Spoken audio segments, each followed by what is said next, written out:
नमस्कार, जय जोहार। क्या आप भी गवर्नमेंट एग्जाम्स की तैयारी करना चाहते हैं? क्या आप भी मेमोरी टेक्निक्स और ट्रिक्स के जरिए बहुत ही कम समय में स्मार्ट स्टडी करना चाहते हैं? क्या आप चाहते हैं कि सीजी व्यापम टॉपर आपको पढ़ाए? तो डाउनलोड करिए योगेंद्र साहू क्लासेस ऐप। यहाँ 10 से अधिक गवर्नमेंट एग्जाम्स क्रैक करने वाले और सीजी व्यापम टॉप करने वाले योगेंद्र सर सीजीपीएससी और सीजी व्यापम के अंतर्गत होने वाले सभी एग्जाम्स की तैयारी कराएं। तो डाउनलोड करिए Yogendra Sahu classes app to be the best, learn from the best.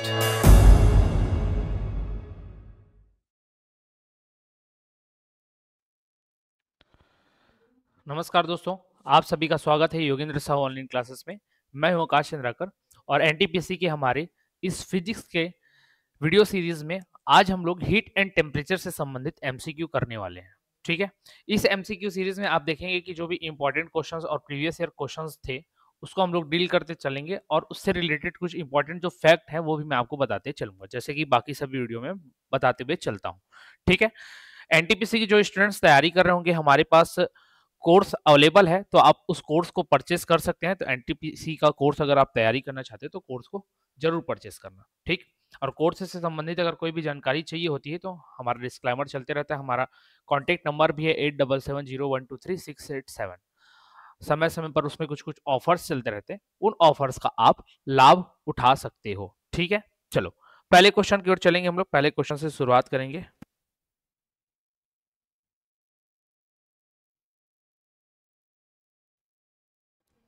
चलो, तो पहला क्वेश्चन क्या कहता है, 0 डिग्री सेंटीग्रेड कितने डिग्री फ़ारेनहाइट के बराबर होता है? 0 डिग्री सेंटीग्रेड जो है वो कितने डिग्री फ़ारेनहाइट के बराबर होगा? सिंपल सा चीज है, ये वाला जो आपको चेंज करने का रहता है, ये आपको एनटीपीसी ही नहीं, आप किसी भी एग्जाम को उठाकर देखो, रेलवे की किसी भी एग्जाम को उठाकर देखो, आपको ये कन्वर्जन वाले क्वेश्चंस जरूर देखने को मिलेंगे। कौन से वाले questions?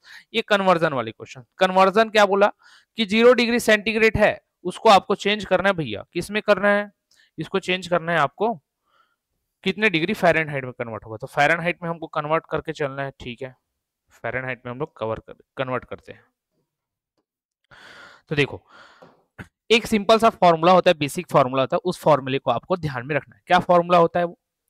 C 0/5 equal to F minus 32/9 equal to R minus 0/4 equal to K minus 273/5। ये एक फॉर्मूला है और इस फॉर्मूले के अकॉर्डिंग आप लोग सेंटीग्रेड को फ़ारेनहाइट में, फ़ारेनहाइट को रैनकाइन में, रैनकाइन को केल्विन को में, केल्विन को सेंटीग्रेड में, और एक ही चीज को बाकी तीनों में आप अलग अलग तरीके से चेंज कर सकते हैं। जब इसको और इसको चेंज करना हो तो ये फॉर्मूला उठा लो, जब इसको और इसको चेंज करना हो तो ये दोनों फॉर्मूला को उठा लो। क्यों? क्योंकि ये सब एक दूसरे के बराबर हैं, तो इस फॉर्मूले को उठाकर आप सॉल्व कर सकते हैं। अभी प्रश्न में हमको पूछा है क्या, मैं फॉर्मूला हटा दे रहा हूं, 0 डिग्री सेंटीग्रेड, तो फॉर्मूला क्या बनता है आपका? सिंपल सा, C माइनस 0/5 इक्वल टू किसमें? फ़ारेनहाइट में, तो F माइनस 32/9। अब जितने डिग्री फ़ारेनहाइट या सेंटीग्रेड को चेंज करने बोले, जिसमें चेंज करने बोले उसकी जगह नाम रखना, मान रखना। तो यहाँ पर 0 डिग्री सेंटीग्रेड बोल रहा हूं, मतलब सेंटीग्रेड को 0 रखना है, तो यहाँ पर C के जगह में 0 आएगा, 0 minus 0/5 equal to F minus 32। F को F रखना क्योंकि इसमें ही हमको आंसर लाना है 9, तो 0 के बटे में कुछ भी आए ये 0 हो जाएगा। और आपको मालूम है जैसे ये चीज 0 हुआ तो 0 होते ही क्या हो जाएगा? F माइनस 32/9, 9 उधर जाएगा, ये भी मल्टीप्लीकेशन में 0, तो बचेगा क्या? 0 इक्वल टू F माइनस 32। तो F को जब पक्षांतर करोगे, ट्रांसफर करोगे, तो क्या होगा? F equal to 32 degree Fahrenheit. तो जब भी फ़ारेनहाइट की बात आती है तो हम लोग कहां से शुरू करते हैं? 32 से ही शुरू करते हैं। ठीक है, सेंटीग्रेड की बात आती है तो कहां से शुरू करते हैं? 0 से शुरू करते हैं। एक तो बेसिक चीज है ना, ये आपको याद ही रहता है, तो ये ध्यान में रख लेना। अब ये चीज कुछ कुछ होते हैं जिसको आप डायरेक्ट याद रख सकते हो। जब 0 सेंटीग्रेड को पूछे फ़ारेनहाइट में तो 0 सीधा याद रख लो 32, केल्विन में पूछे तो सीधा याद रख लो 273, रैनकाइन में पूछे तो याद रख लो 0 का 0। इस प्रकार से इन चीजों को याद रख सकते हो। इसके अलावा और क्या याद रखने वाली चीज होती है इसमें? और याद रखने वाली चीज होती है आपकी, नोट करते चलना, पानी का जो बॉइलिंग पॉइंट होता है और जो फ्रीजिंग पॉइंट होता है वो पूछता ही पूछता है। तो आपको सिंपल सा पता होता है कि सेंटीग्रेड में या सेल्सियस में 0 डिग्री पर वो फ्रीज हो जाता है, 100 डिग्री सेंटीग्रेड पर उबल जाता है, बॉईल हो जाता है, इतना आपको पता होता है। लेकिन फ़ारेनहाइट में पूछे सीधा 32 कर दो, इधर इधर कितना आ जाएगा, तो इधर आप उसको 100 टाइम्स जोड़ देना, ठीक है, ये कर सकते हो।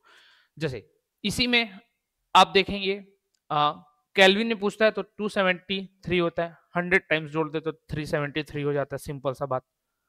तो ये आपको पूछते ही है कि बॉइलिंग पॉइंट और फ्रीजिंग पॉइंट कितने होते हैं, तो सेल्सियस में सबको याद होता है, लेकिन आपको फ़ारेनहाइट में भी याद रखने और केल्विन में भी याद रखने हैं, इंपॉर्टेंट होता है। चलिए अगले क्वेश्चन की ओर चलते हैं। सेकंड क्वेश्चन क्या कहता है, पानी का हिमांक बिंदु कितना है, the freezing point of water is. Freezing point क्या होता है, अभी मैंने बताया 0 डिग्री सेंटीग्रेड पर या सेल्सियस पर वो फ्रीज होना चालू हो जाता है, जमना चालू हो जाता है, ठीक है। और उतने पर जब वो जमना चालू होता है, तो अगर फ़ारेनहाइट में पूछेगा तो कितना बताया मैंने, 32 बताया, तो आप 32 डिग्री फ़ारेनहाइट को आंसर लोगे। केल्विन में पूछते हैं तो कितना बताता, 370, सॉरी हिमांक बोला है तो 273। और केल्विन में कभी भी ना आप देखेंगे कि केल्विन में कभी भी डिग्री नहीं लगाते हैं, सीधा के बस लिख देते हैं ऐसे, ये चीज को भी ध्यान में रखना जब ऑप्शन में ये आएगा। नेक्स्ट क्वेश्चन, किस तापमान पर पानी का घनत्व अधिकतम होता है, at what temperature the density of water is maximum.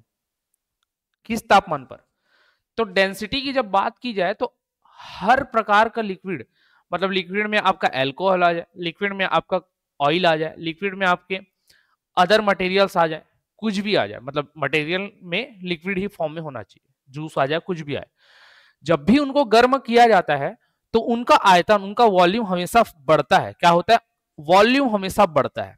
लेकिन पानी के केस में 0 से 4 डिग्री सेंटीग्रेड तक, 0 से 4 डिग्री सेंटीग्रेड तक इसका वॉल्यूम डिक्रीज होता है और डेंसिटी इंक्रीज होती है। जैसे ही 4 डिग्री सेंटीग्रेड से प्लस चलते हैं हम लोग, 4 डिग्री सेंटीग्रेड से प्लस चलते हैं, इसका जो वॉल्यूम है वो बढ़ना चालू हो जाता है और डेंसिटी घटना चालू हो जाता है। अब क्वेश्चन में पूछा कि किस तापमान पर पानी का घनत्व डेंसिटी मैक्सिमम होगी, तो डेंसिटी कहां मैक्सिमम होगी, 4 डिग्री सेंटीग्रेड तक बढ़ रहा है, मतलब 4 डिग्री सेंटीग्रेड लास्ट पॉइंट है, तो उसी लास्ट पॉइंट पर ही क्या होगी, सबसे ज्यादा होगी। तो सबसे ज्यादा हो गया आपका 4 डिग्री सेंटीग्रेड पर, ऑप्शन नंबर डी। याद रखना, बहुत पूछता है रेलवे के एग्जाम में, व्यापम के एग्जाम में भी ये आते हैं, बहुत इंपॉर्टेंट होता है।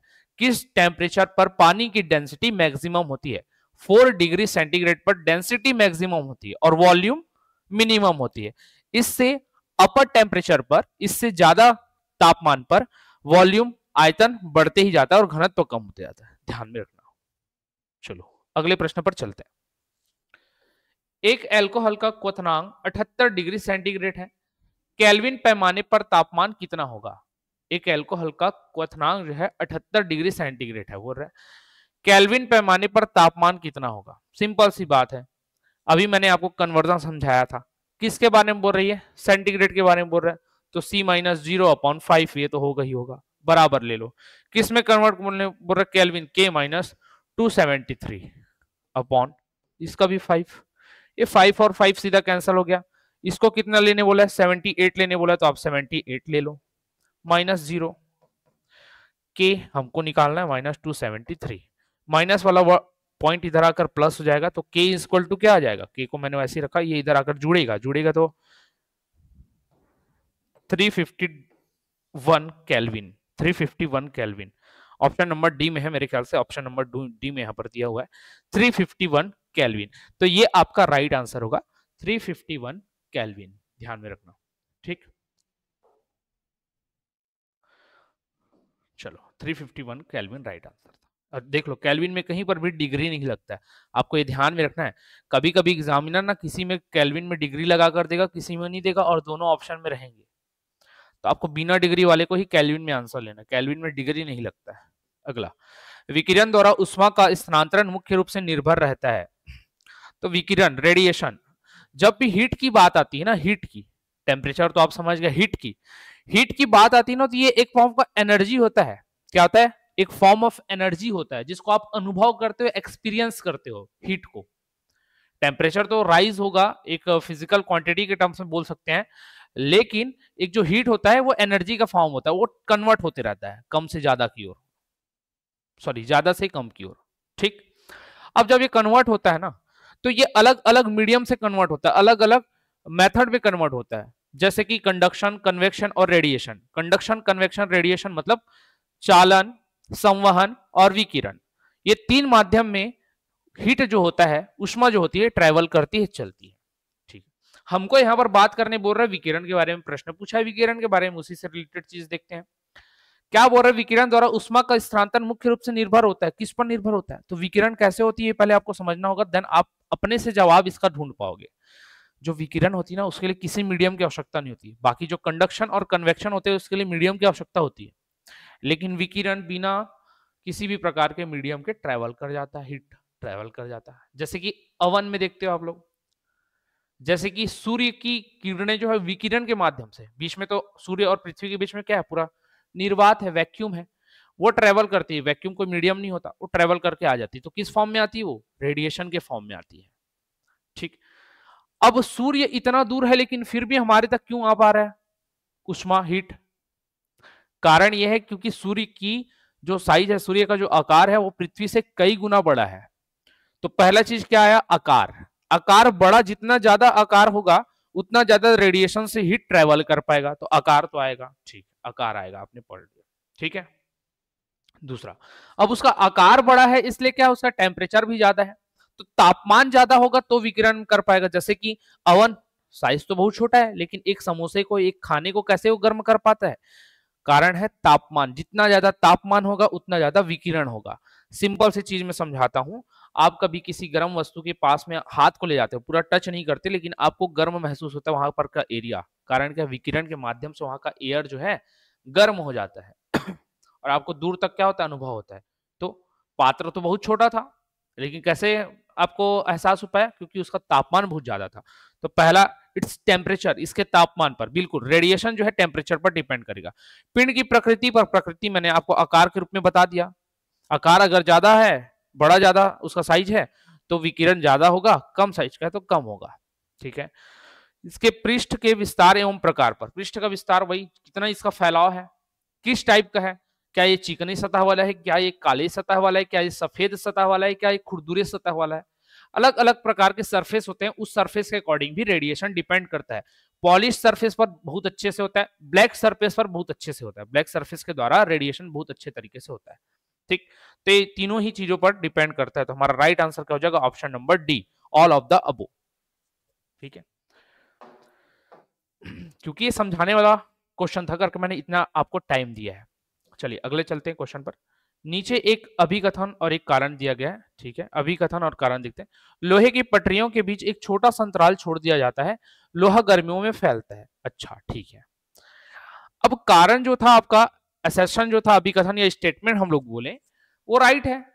पटरियों के बीच में आप कभी देखेंगे कि गैप रहता है। जब आपका सिलेक्शन हो जाएगा, आप रेलवेज में काम करने जाएंगे ना, तो आप कभी ना कभी इस चीज को देख पाएंगे कि, या सुनेंगे। जैसे एनटीपीसी में तो ये गैंगमैन वाला, ट्रैक मेंटेनेंस वाला तो काम होगा नहीं, आप ये तो ऑफिस वर्क करेंगे या फिर कुछ टिकट कलेक्शन का काम करेंगे, तो उस दौरान तो आप देखेंगे नहीं, लेकिन बात जरूर सुनेंगे कि क्या पटरी के गैप था, वो भर गया, वो जुड़ गया, या पटरी में गैप देने जा रहे हैं गर्मियों के दिन में। कारण क्या रहता है? तो ये स्टेटमेंट तो सही है। कारण क्या रहता है? क्या लोहा गर्मियों में फैलता है? बिल्कुल फैलता है।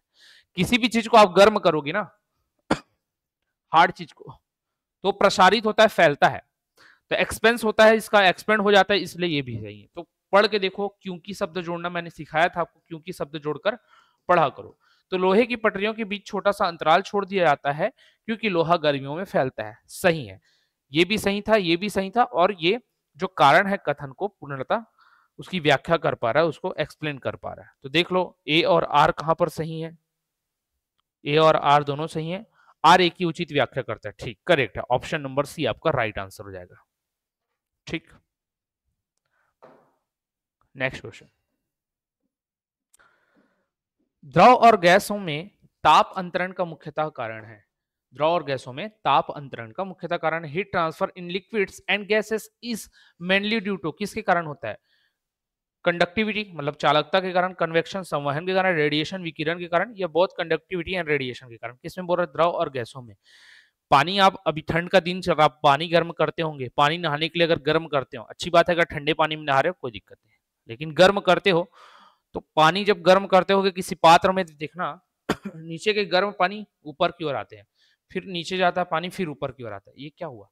इसको बोलते हैं हम लोग संवहन। क्या बोलते हैं? संवहन। तो बिल्कुल द्रव में क्या होता है? संवहन होता है आपका। ठीक है। गैसों में भी आपका क्या होता है? संवहन होता है। बिना संवहन के कभी भी आप नहीं पाएंगे कि कोई भी गैस क्या हो जाए? गर्म हो जाए। बिना संवहन के आप दोनों आप कभी भी नहीं पाएंगे कि उसमें क्या हो पाए? गैस का ताप बढ़ पाए। कैसे समझा दो सर? बिल्कुल सिंपल सा चीज है। आप गर्मियों के दिन में देखते हो आपके आसपास का जो हवा है वो थोड़ा गर्म महसूस होता है, लेकिन थोड़ा ऊपर जाते हो आप हाइट पर, वहां की हवाएं थोड़ी ठंडी महसूस होती है। कारण क्या है? संवहन। जो हमारा पृथ्वी है उसके आसपास जो सरफेस है वो ज्यादा गर्म होता है, वो गर्म होकर उससे हवाएं टकराती हैं, हवाएं टकराकर वो गर्म होती हैं और गर्म होकर ऊपर उठती जाती हैं। तो ये होता है संवहन में। तो बेसिकली संवहन क्या है कि कोई भी पॉइंट चीज को आप गर्म कर रहे हो तो उसका एक पार्टिकल गर्म होकर ऊपर उठता है, ठंडा पार्टिकल नीचे आता है, फिर एक गर्म होकर ऊपर जाता है, फिर नीचे आता है। ये प्रोसेस लगातार ऐसे चलते रहता है, यही कहलाता है कन्वेक्शन। ठीक। तो ताप अंतरण का इसमें मेन कारण होता है कन्वेक्शन। सर विकिरण के द्वारा गैस गर्म नहीं हो सकता क्या? अगर केवल विकिरण के द्वारा गैस गर्म होता ना तो हमारा पूरा वायुमंडल गर्म होता। समझ पा रहे हो? अगर रेडिएशन के माध्यम से गैस गर्म हो पाता तो हमारा पूरा वायुमंडल गर्म होता और हम लोग यहाँ पर सरवाइव नहीं कर पाते। तो केवल रेडिएशन के कारण नहीं होता है ये। ठीक, इस बात को समझना। केवल रेडिएशन के कारण ये नहीं होता। रेडिएशन एक कारण हो सकता है लेकिन रेडिएशन के कारण एक्चुअल में नहीं होता है। तो इसका राइट आंसर बी था, आपको ये ध्यान में रखना है। चलो अगला प्रश्न देखते हैं। ऊनी कपड़े शरीर को जाड़े में गर्म रखते हैं क्योंकि woollen clothes keep the body warm in the winter because. क्यों? ऊन उष्मा का कुछ अलग है, ऊन सुचालक है, ऊन शरीर के तापमान को बढ़ाता है या शरीर के तापमान को घटाता है। ऊन बेसिकली ना तापमान को बढ़ाता है ना तापमान को घटाता है, ये होता है उष्मा का कुचालक। Wool is poor conductor of heat. कैसे सर? जैसा अभी मैंने ऊन वाला एक कपड़ा पहना हुआ है, ये क्या करेगा? मेरे बॉडी और इस कपड़े के बीच में जो एयर था वो एयर इन कपड़ों के बबल्स, जो कपड़े के बीच में भी छेद होते हैं ना, उनमें फंस जाएगा। फंसने के बाद क्या करेगा? ये एयर को पास नहीं, एयर को बोलता हूं, मेरे शरीर के हीट को बाहर नहीं जाने देगा। अगर मेरे शरीर का हीट बाहर निकल गया तो मैं ठंडा महसूस करूंगा अपने आप में, लेकिन होगा नहीं। क्यों? क्योंकि यहाँ पर एयर बबल जो थे वो अब as a bad, air bad conductor होता है। अगर अच्छा कंडक्टर होता है तो रेडिएशन के माध्यम से गर्म नहीं हो जाता, बैड कंडक्टर होता है। तो वो क्या करेगा और ये ऊन क्या करेगा? मेरे शरीर की हीट को अंदर ही रखेगा, वो बाहर ट्रांसफर नहीं कर पाएगा। अगर बाहर ट्रांसफर कर देता तो हीट का ट्रांसफर होने से मैं ठंड महसूस करता। जैसे कि बाकी कपड़ों में, सूती कपड़ों में, स्पेशली सूती जो कॉटन के कपड़े होते हैं उसमें यही चीज होता है। इसलिए गर्मियों में कॉटन कपड़े प्रीफर करते हैं और ठंड के दिनों में ऊन के कपड़े। ऊन के कपड़े हीट के बैड कंडक्टर होते हैं, पुअर कंडक्टर होते हैं, और जो सूती कपड़े होते हैं वो हीट के अच्छे कंडक्टर माने जाते हैं। तो ये बैड कंडक्टर होता है, इसलिए शरीर को क्या रखते हैं? गर्म रख पाता है ये। ठीक, अगला प्रश्न देखते हैं। 9वां, निम्नलिखित में से कौन सा प्रतिरोधक एक ऊष्मा संवेदनशील प्रतिरोधक के रूप में जाना जाता है? Which of the following register is known as a heat sensitive registers? Thermistor, bipolar, transistor या फिर कैपेसिटर? सिंपल सी बात है। अब आजकल यूज करते हो कि पानी गर्म करने के लिए रॉड, थर्मिस्टर ही होता है उसके अंदर में मेन। ये क्या होता है? हीट सेंसिटिव होता है, उष्मा संवेदनशील प्रतिरोधक होता है। मतलब इसका मटेरियल इस नेचर का होता है कि जैसे जैसे टेम्परेचर राइज होगा वैसे वैसे इसका रेजिस्टेंस राइज होगा, और फिर जैसे ही रेजिस्टेंस राइज होगा फिर ये ज्यादा मात्रा में अपोज करेगा करंट का, और ज्यादा मात्रा में अपोज करेगा तो फिर हीट डेवलप होगा, और वो हीट फिर से इसके रेजिस्टेंस को बढ़ाएगा। तो ये दोनों को एक दूसरे को कॉम्प्लीमेंट करते हुए चलते हैं, हीट और रेजिस्टेंस एक दूसरे को। इसलिए थर्मिस्टर को बोला जाता है क्या? ये उष्मा संवेदनशील प्रतिरोधक या फिर हीट सेंसिटिव रजिस्टर कहा जाता है। तो थर्मिस्टर को याद रखना बहुत इंपॉर्टेंट है। इसका आप ताप सूचक के रूप में भी यूज करते हैं, मतलब हीट इंडिकेटर के रूप में यूज कर सकते हैं। ठीक है, और भी इसके अलग अलग यूज होते हैं, जैसे मैंने बताया वो आजकल जो रॉड गीजर वाला यूज करते हैं उन सब में भी इसका यूज करते हैं। ठीक है, करंट डिटेक्टर में भी कर सकते हैं। करंट डिटेक्टर में कैसे यूज हो जाएगा?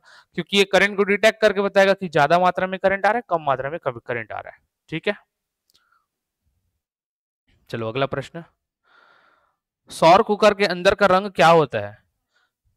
ये एकदम 5वीं क्लास वाला क्वेश्चन है, लेकिन आता जरूर है रेलवे के एग्जाम में, 4 से 5 बार पूछा गया अभी तक। तो ये कलर होता है आपका ब्लैक, काला कलर का होता है। कारण क्या है ये भी समझना जरूरी है, क्योंकि आप जब तक चीजों को समझेंगे नहीं, रट कर पास नहीं हो सकते, समझना जरूरी है। और अगर आप सभी चीजों को एकदम समझ कर पढ़ना चाहते हैं तो आप हमारे कोचिंग इंस्टीट्यूट के द्वारा लॉन्च किए गए कोर्स को परचेस कर सकते हैं। ठीक है, एनटीपीसी का कोर्स हम लोगों ने लॉन्च किया, वो परचेस करेंगे तो आपको वहां पर मैंने बहुत ही डिटेल में सारी चीजों को पढ़ाया हुआ है, उसका आप लाभ उठा सकते हैं। तो सौर कुकर के अंदर जो काला रंग होता है उसका कारण ये होता है क्योंकि काला रंग जो होता है, ब्लैक कलर जो होता है ना, वो उतना ही अच्छा एब्जॉर्बर भी होता है और उतना ही अच्छा एक्सेप्टर भी होता है, मतलब उत्सर्जक भी है वो, और क्या बोलना चाहिए कि अवशोषक भी है वो। ठीक है, तो काला रंग अच्छा अवशोषक भी है और अच्छा उत्सर्जक भी है। अच्छा अवशोषक किसका है? हीट का। अच्छा उत्सर्जक किसका है? हीट का।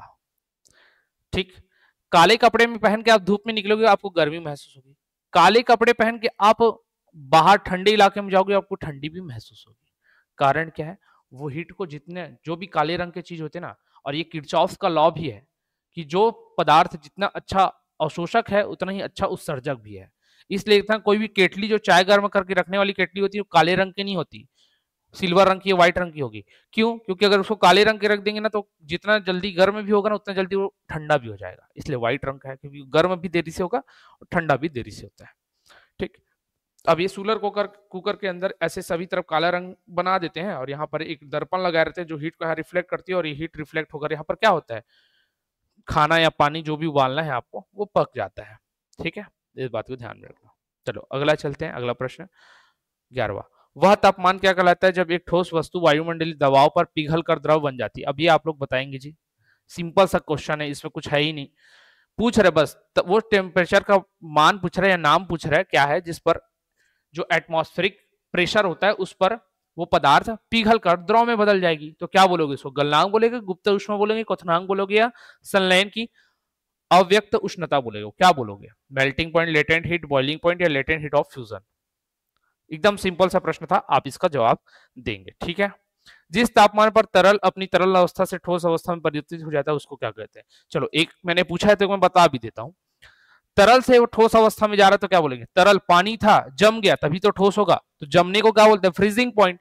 तो इसको बोलेंगे हम लोग फ्रीजिंग पॉइंट। तो राइट आंसर आपका क्या हो जाएगा? ऑप्शन नंबर बी, तरल से वो गया किसमें? ठोस अवस्था में। तो ठोस अवस्था में गया मतलब फ्रीज हो गया, जम गया, तो फ्रीजिंग पॉइंट बोलते हैं। 11वें क्वेश्चन का आंसर आप लोग को देना है, और पिछले क्लास के हम लोग कुछ जवाब ले लेते हैं। ठीक है, जो भी सवाल मैंने पूछे थे आप लोगों ने इसके जवाब दिए होंगे, तो उसको हम लोग लेते हुए चलते हैं। चलो, परिचारक का एग्जाम होगा ना जी, क्यों नहीं होगा? फॉर्म भराया है तो होगा, देर सवेर लेकिन होगा जरूर। ठीक, एग्जैक्ट डेट मैं भी नहीं बोल सकता, कोई भी नहीं बोल सकता आज के डेट में, लेकिन उसका एग्जाम जरूर होगा। देखो 21 नंबर क्वेश्चन का सी आंसर दे रहे हैं। ठीक है, चलो उसको देख लेते हैं भाई, 21 नंबर क्वेश्चन क्या था जिसका सवाल, जिस सवाल का जवाब मैंने पूछा था। ये सवाल देखना भी जरूरी है। तो 21 था, प्रेशर कुकर में खाना कम समय में क्यों पकता है? क्योंकि क्योंकि अधिक दाब के कारण उबलते पानी का ताप बढ़ जाता है। अधिक दाब के कारण उबलते पानी का ताप बढ़ जाता है। हाँ देखो, उबलते पानी का ताप बढ़ जाएगा और उसका बॉइलिंग पॉइंट कम हो जाता है। ये ताप बढ़ने और कम होने के उद्देश्य से या फिर उस फ्रेम में क्वेश्चन पूछा, तो इसका राइट आंसर सी है, सही है। लेकिन ये बोल रहा है कि अगर दूसरे टर्म में पूछता तो ये क्या पूछता कि तापमान या पानी जल्दी क्यों उबल जाता है? तो जल्दी उबलने का उसका कारण ये होता है क्योंकि जैसे ही आप कम वायुमंडलीय दाब पर जाते हो बॉइलिंग पॉइंट नीचे आ जाता है। जो 100 डिग्री सेल्सियस पर उबलने वाला पानी था अब वो 80 पर, कभी 75 पर उबल जाएगा और पानी जल्दी उबलेगा। तो हो सकता है कि प्रेशर कुकर के अंदर जो भी खाना पक रहा हो प्रेशर के कारण तो पकेगा ही, और पानी के उबलने से वो थोड़ा सा कम समय में पक जाए। ठीक, अब पानी के उद्देश्य से पूछा है, अधिक दाब के कारण पानी कम उबलता है।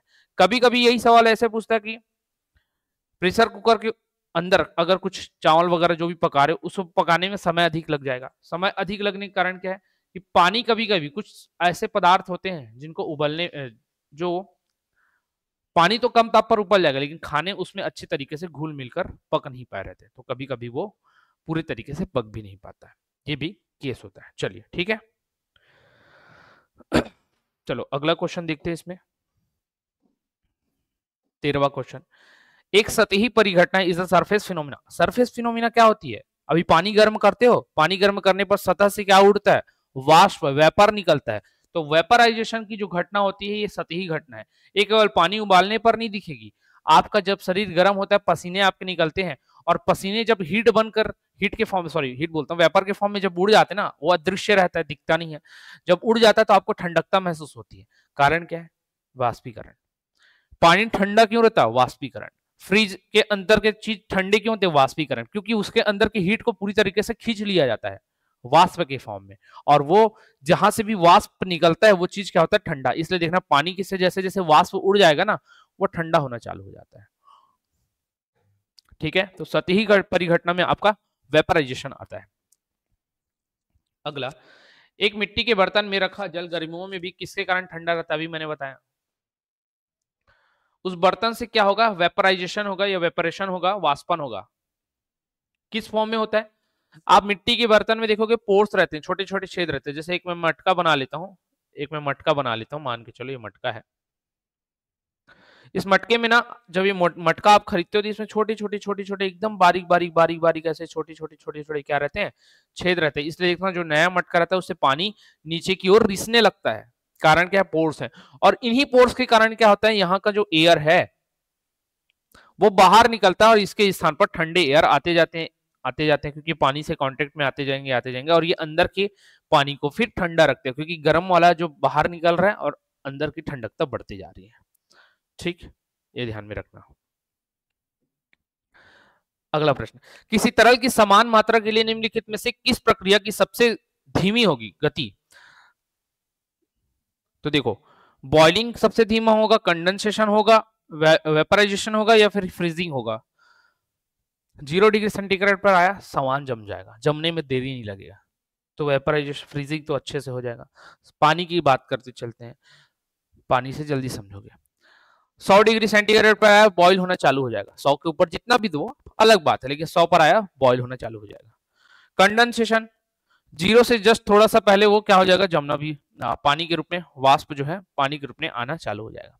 लेकिन वाष्पीकरण जो होता है ना भाई, एक्चुअल में जो वाष्पीकरण होता है, ये जो वाष्पीकरण है इसको होने में समय लगता है। सर कैसे समय लगता है? आप पानी जब उबालोगे ना, पानी उबलते रहेगा 100 डिग्री सेंटीग्रेड पर। पानी के उबलने के बाद की घटना होती है जब उसमें से क्या निकलता है? वाष्प। तो वाष्प के निकलने के लिए इन तीनों में सॉरी इन तीनों से भी ज्यादा समय लगता है वाष्प के निकलने के लिए। तो वाष्पीकरण आपका राइट आंसर होगा। किसके लिए? अधिक समय लेने के लिए, इन चारों पॉइंट में। 16वां क्वेश्चन क्या बोलते हैं? उष्मागतिकी के नियम के द्वारा ऊर्जा संरक्षण के नियम को जानते हैं। किस नियम? तो उष्मागतिकी की ना शून्य नियम भी होता है, मतलब 0th लॉ, फर्स्ट लॉ भी होता है, सेकंड लॉ भी होता है, थर्ड लॉ भी होता है। अलग अलग प्रकार के 3-4 लॉ है। आपके एग्जाम में काम जो आता है बेसिकली मैं बता रहा हूँ, फर्स्ट लॉ आता है, क्योंकि ये फर्स्ट लॉ ही क्या है? ऊर्जा संरक्षण का नियम है। ऊर्जा संरक्षण का नियम क्या कहता है? हम किसी चीज को ना ही उत्पन्न कर सकते हैं ना ही नष्ट कर सकते हैं। किसी चीज का मतलब है यहाँ पर ऊर्जा। हम ऊर्जा को ना तो उत्पन्न कर सकते हैं ना ही नष्ट कर सकते हैं, केवल उसे एक रूप से दूसरे रूप में स्थानांतरित कर सकते हैं, ट्रांसफर कर सकते हैं। तो ये पहला नियम बोलता है। सर सेकंड नियम क्या बोलता है? सेकंड नियम उसके एंट्रोपी पर बात करता है। एंट्रोपी, एंट्रोपी क्या है सर? ये भी ऊर्जा का ही फॉर्म है लेकिन आपकी एंट्रोपी बताती है कि कोई भी पदार्थ कितना ज्यादा अव्यवस्थित है। अगर कोई पदार्थ जितना ज्यादा अव्यवस्थित होगा उसकी ऊर्जा भी उतनी ज्यादा होगी और उसका एंट्रोपी भी सबसे ज्यादा होगा। जैसे कि हमारा ब्रह्मांड, हमारा यूनिवर्स, हमारे यूनिवर्स की, या यूनिवर्स बोलो या फिर ब्रह्मांड की एंट्रोपी सबसे अधिक होती है और उसकी ऊर्जा भी सबसे अधिक है, या वहां पर ऊर्जा सबसे ज्यादा मात्रा में। ठीक, चलो आगे चलते हैं। उष्मागतिकी का कौन सा नियम एंट्रोपी को परिभाषित करता है? तो बेसिकली मैंने बताया दूसरा नियम। सेकंड लॉ जो रहता है एंट्रोपी को परिभाषित करते हैं। क्या है एंट्रोपी मैंने बता दिया। थर्ड लॉ से भी आप एंट्रोपी के बारे में जान सकते हो, लेकिन एक्चुअल में जो एंट्रोपी का क्या बोलना चाहिए कि ओरिजिन है वो सेकंड लॉ से ही आता है। तीसरे लॉ से भी आता है, लेकिन सेकंड लॉ मोस्ट इंपॉर्टेंट है। अगला प्रश्न, एक उष्मागतिकी प्रणाली में उष्मा संतुलन तब प्राप्त किया जाता है जब दो पिंड ब्लैंक पहुंचते हैं, मतलब किसी स्थान पर पहुंचते हैं। कब? समान ऊर्जा तक, समान एंट्रोपी तक, समान तापमान तक, समान आणविक ऊर्जा तक। सिंपल सी बात है। आप हो गया और आपका एक फ्रेंड होगा, दो फ्रेंड तो होते ही हैं।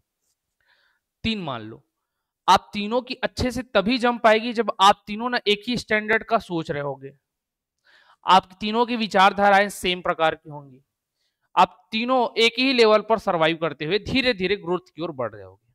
जहां कोई ऊपर या नीचे होता है ना, वहां पर संतुलन बिगड़ता है। मतलब एक एकदम रईस हो गया, एक एकदम गरीब हो गया।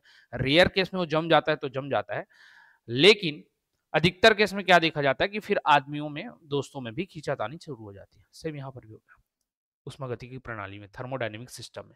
थर्मोडायनेमिक सिस्टम में भी ये जो बैलेंस का या इक्विलिब्रियम का जो कंडीशन है तभी आता है, तभी अचीव किया जा सकता है जब दोनों पिंड एक समान तापमान पर हो। इसका भी 100 डिग्री है तो इसका भी 100 डिग्री, इसका भी 80 है तो इसका भी 80 है। जब तक समान तापमान नहीं होगा तब तक इक्विलिब्रियम तक नहीं पहुंचा जा सकता, साम्य अवस्था तक या संतुलन की स्थिति तक नहीं पहुंचा जा सकता। तो एंट्रोपी वगैरह, ऊर्जा, उष्मा वगैरह नहीं आएगा, तापमान आएगा। अगला, रेफ्रिजरेटर में किस सिद्धांत पर काम करता है? ऑस्मोसिस पर करता है, सेंट्रिफिकेशन पर करता है, एक्सपेंशन पर करता है, या फिर इवेपराइजेशन पर करता है? किस पर करता है? तो ये वेपराइजेशन पर करता है, वाष्पीकरण पर करता है।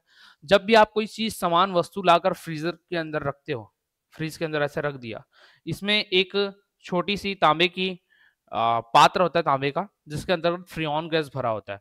और यही फ्रियोन गैस क्या करता है, जो भी आप बाहर से गर्म वस्तु लाकर रखते हो, इसकी हीट को खींचता है अपने पास और अपने से ठंडकता को इसको देती जाता है। तो हीट के फॉर्म में जब कोई चीज निकलती है तो किसके फॉर्म में निकलती है? वेपर के फॉर्म में निकलती है। और इसी कारण जब भी आप देखोगे दरवाजा ओपन करते हो फ्रिज का, तो आपको वाष्प, वेपर दिखने लगता है। कारण क्या है? वेपराइजेशन का प्रोसेस अंदर में चल रहा है। तो वाष्पीकरण के द्वारा ही फ्रीजर जो है या फ्रीज जो है किसी भी चीज को ठंडा रखता है। नेक्स्ट क्वेश्चन, गर्मी के मौसम में पंखा चलाने पर राहत का अनुभव क्यों होता है? बहुत ही इंपॉर्टेंट क्वेश्चन है ये, बहुत ही इंपॉर्टेंट। ये आपको पीएससी वगैरह के एग्जाम में भी देखने को मिलेगा ये क्वेश्चन, ठीक है। तो गर्मी के मौसम में पंखा चलाने पर राहत का अनुभव क्यों होता है?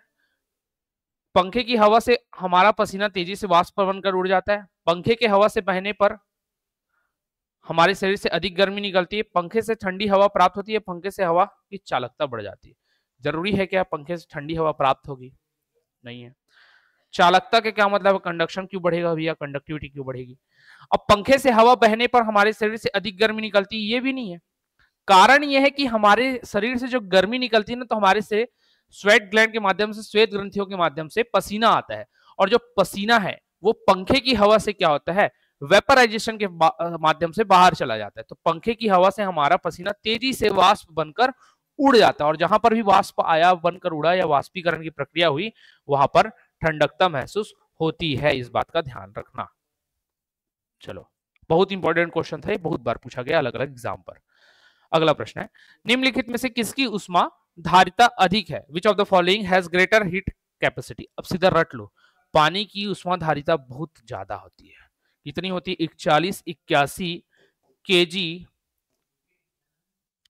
सॉरी केजी नहीं आएगा, पहले जूल आता है, उष्मा बोल रहे हैं ना, जूल पर केजी पर केल्विन। इतनी होती है 4181 जूल पर केजी पर केल्विन, मतलब प्रति किलोग्राम पानी पर प्रति केल्विन ताप के हिसाब से 4181 जूल इसका क्या होता है? उष्मा होता है, हीट होता है।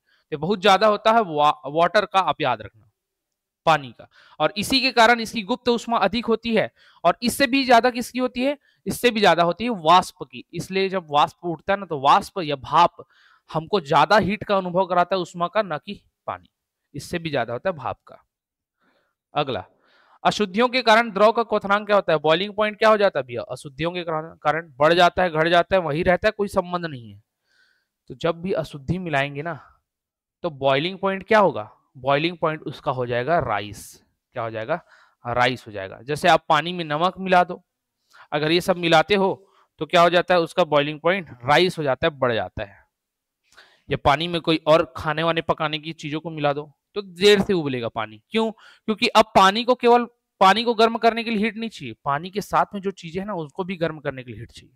तो अशुद्धियां मिलाने से बॉइलिंग पॉइंट बढ़ जाता है और मेल्टिंग पॉइंट घट जाता है।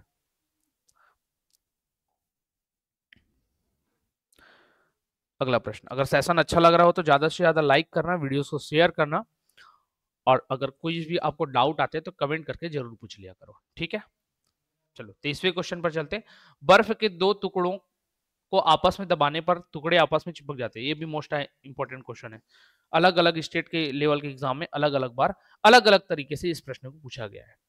तो दाब अधिक होने से बर्फ का गलनांक घट जाता है, दाब अधिक होने से गलनांक बढ़ जाता है। दाब अधिक होने पर बर्फ का गलनांक, गलनांक मतलब मेल्टिंग पॉइंट, पहले घटता है फिर बढ़ता है। ये दाब और गलनांक मतलब प्रेशर और मेल्टिंग पॉइंट में कोई संबंध नहीं, ऐसा नहीं है, संबंध है, गहरा संबंध है। क्या संबंध है भी समझाता हूं। आप घर में या बाहर रहकर पढ़ाई करते होगे तब तो नहीं बोलूंगा, घर में हो तो आइस क्यूब पकड़ना और दोनों को ऐसे चिपका के देना। अभी नहीं, गर्मी के दिन में भी कर लेना, आप 4 महीने बाद भी करके देखोगे तो भी प्रोसेस होगा। जैसे ही ज्यादा प्रेशर से ऐसे दबा कर रखोगे और जैसे ही छोड़ोगे वो दोनों ऐसे चिपके हुए रहते हैं। कारण क्या होता है बता रहा हूं। कारण ये रहता है कि जब आप चिपका कर रखते हो ना तो वहां पर गलनांक कम हो जाता है। गलनांक कम हो जाता है मतलब वहां पर पानी का एक लेयर बनने लगता है, और पानी का लेयर बने रहता है। आप कितने देर भी तक भी पकड़ के रखो, और जैसे ही आपने छोड़ा, छोड़ते ही वहां पर प्रेशर कम हुआ, प्रेशर कम होते ही गलनांक बढ़ जाता है। गलनांक बढ़ गया मतलब आप ज्यादा हीट चाहिए उसको पिघलाने के लिए, तो वहां का जो खुद के आइस क्यूब का जो हीट रहता है ना, ठंडकता रहती है, वो उस पानी को क्या कर देता है, जमा देता है उस बीच के लेयर के पानी को, और वो दोनों आपस में चिपक जाते हैं।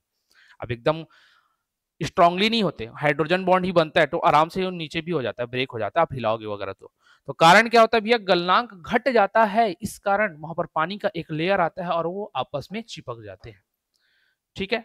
24 नंबर का क्वेश्चन है, अच्छे उत्सर्जक अच्छे अवशोषक होते हैं, किसका नियम है? अभी सेशन में कुछ समय पहले मैंने बात किया था, तो इसका आंसर आप लोग कमेंट करके बताएंगे। नाम लिया था मैंने, तो किसका नाम लिया था ऑप्शन में से आपको गैस करके बताना है। लास्ट क्वेश्चन है,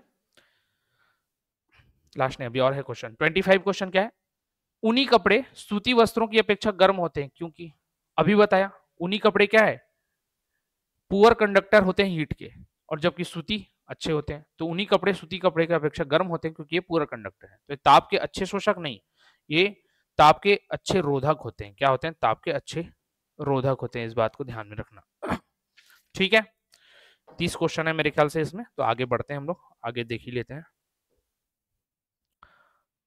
चलो 26वां क्वेश्चन क्या कहता है, निम्नलिखित में से कौन उष्मा का सर्वोत्तम चालक है? पारा, जल, लकड़ी या चमड़ा?